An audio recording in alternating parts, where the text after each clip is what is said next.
Okay, so to install Steam, we need to go and open a web browser and then type in Steam into our search engine, and the website you are looking for is store.steampowered.com. If we click on the Welcome to Steam logo, Steam being a popular gaming platform that people use, if you go right up to the top right, you can see this green Install Steam button, which you need to click. Once you've clicked it, it will take you to the download page. It will show you all the millions of people that are online and playing now. And then you need to click the Install Steam button with the Windows logo next to it if you're on Windows. And what that will do is that will start a download, a very small download, only 2.2 megabytes there, and then press Open File. So we can close the web browser now, and using Steam you'll be able to play all your Steam games on the internet with other players and get all those features. So you will actually be able to start downloading and playing as soon as we've finished the installation process. So you want to click Next, select your language. It will default to your current system language, which is English in this case for me. And the default location is to install in Program Files Steam, which we are going to allow it to do. Then you just need to click the Install button. It will install very fast, and if you leave the tick on Run Steam and press Finish, it will probably update the first time that you load it. So as you can see, although the client is a very small download in and of itself, the first update it's doing is over a couple of hundred megabytes.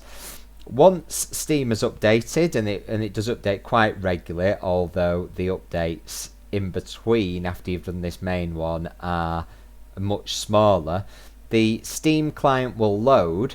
If you haven't already registered on the Steam website, then you will need to register for an account. There isn't anything you can do on Steam without logging into your Steam account, and you will need it to allow you to, for example, pay for games, which you can then download straight to your desktop without waiting for.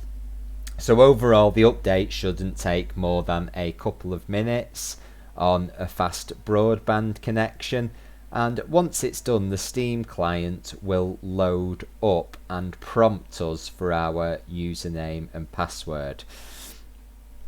So after the download's complete, it will then start to extract the installation, and then it should automatically install the updates before then automatically starting the Steam client. Again, this extraction process the first time takes longer because the update is actually quite long, but don't worry, it shouldn't take more than a few minutes for this process to complete.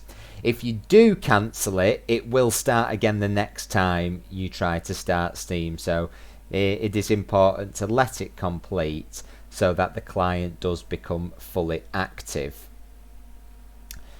The installing of the update proceeds after the extraction. You can see that it is progressing by the progress bar going across the screen.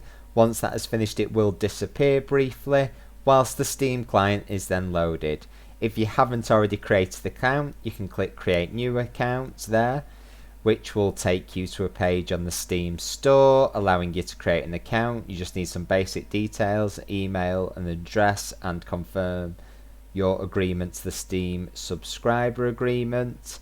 And if you have already got a Steam account, you can just simply sign in on the login with your account name and password, and optionally get it to remember your password.